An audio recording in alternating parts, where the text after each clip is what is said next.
Assalamualaikum warahmatullahi wabarakatuh. Selamat siang, salam sejahtera untuk semua. Pada kesempatan ini kita akan mempelajari mengenai perairan laut. Saya Salber Kumbang, guru SMA 7 Kota Bekasi. Perairan laut berdasarkan luas dan bentuknya dibagi atas pertama teluk. Teluk adalah bagian laut yang menjorok atau masuk ke daratan, misalnya Teluk Labuan Ratu, Teluk Poso, Teluk Tomini. Perairan laut berdasarkan luas dan bentuknya. Yang kedua adalah selat. Adalah laut yang relatif sempit yang terletak di antara dua pulau, misalnya Selat Sunda, Selat Bali, Selat Madura. Yang ketiga laut. Laut adalah perairan terletak di antara pulau-pulau yang relatif lebih luas dibandingkan dengan selat, misalnya Laut Jawa, Laut Tengah, Laut Merah. Samudra. Samudra adalah laut yang sangat luas dan terletak di antara benua-benua, misalnya Samudra Hindia, Samudra Atlantik, dan Samudra Pasifik.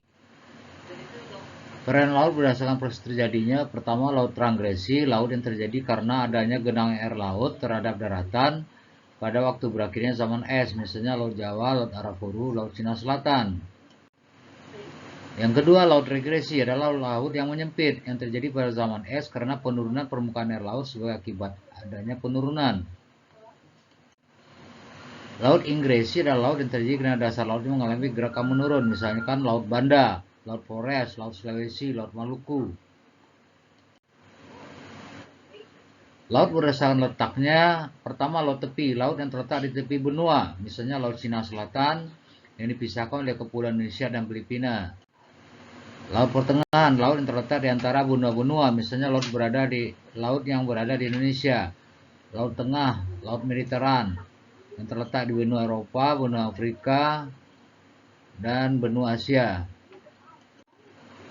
Perairan laut berdasarkan letaknya. Yang ketiga, laut pedalaman, laut yang terletak di antara tengah-tengah benua dan dikelilingi oleh daratan, misalnya Laut Kaspia, Laut Hitam, dan Laut Mati. Perairan laut berdasarkan kedalamannya dibagi atas zona litoral, yaitu zona pesisir laut terletak di antara garis pasang naik dan garis pasang surut, jadi kedalamannya 0 meter. Pada zona ini tampak beberapa jenis binatang tetapi bukan ikan, misalkan undur dan kepiting darat.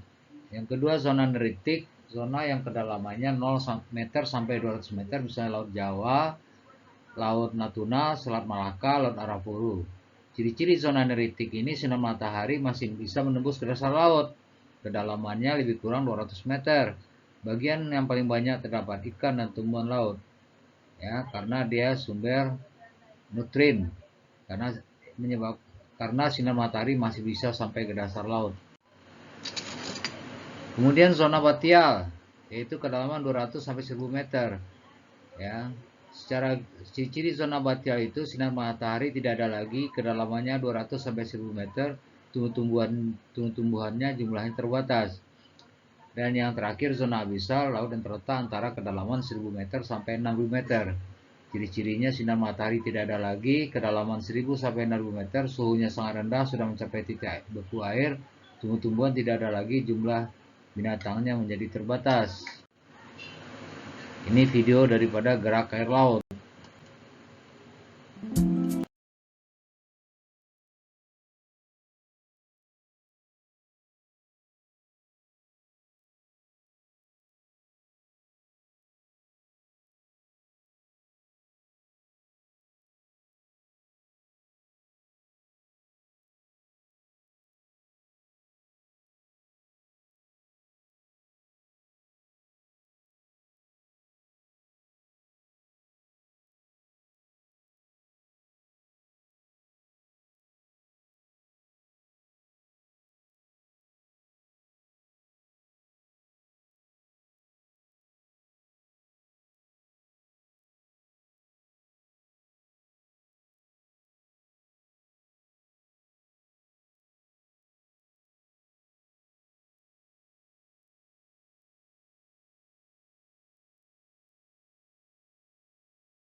relief laut. Nah, ini relief laut.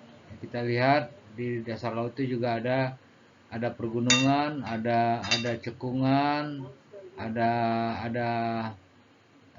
apa namanya, palung, ya, tempat bertemunya dua lempeng tektonik, ya. Ada atol, ada juga gunung yang muncul di permukaan laut. Ada juga guyot. Guyot itu gunung yang di permukaan laut yang puncaknya tidak mencapai permukaan laut. Ini adalah morfologi laut. Kita lihat ada nama-namanya continental shelf, paparan benua, kontinen submarine canyon, ya, itu jurang benua, continental slope lereng benua, continental rise lantai benua, ada transform, ada pergeseran di lantai benua, ya. Kemudian ada mid ocean ridge. Mid ocean ridge itu adalah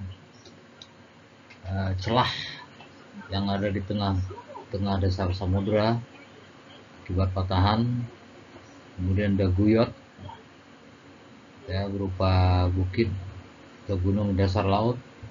Kemudian ada trend atau kita sebut juga dengan palung, tempat bertemunya dua lempeng tektonik.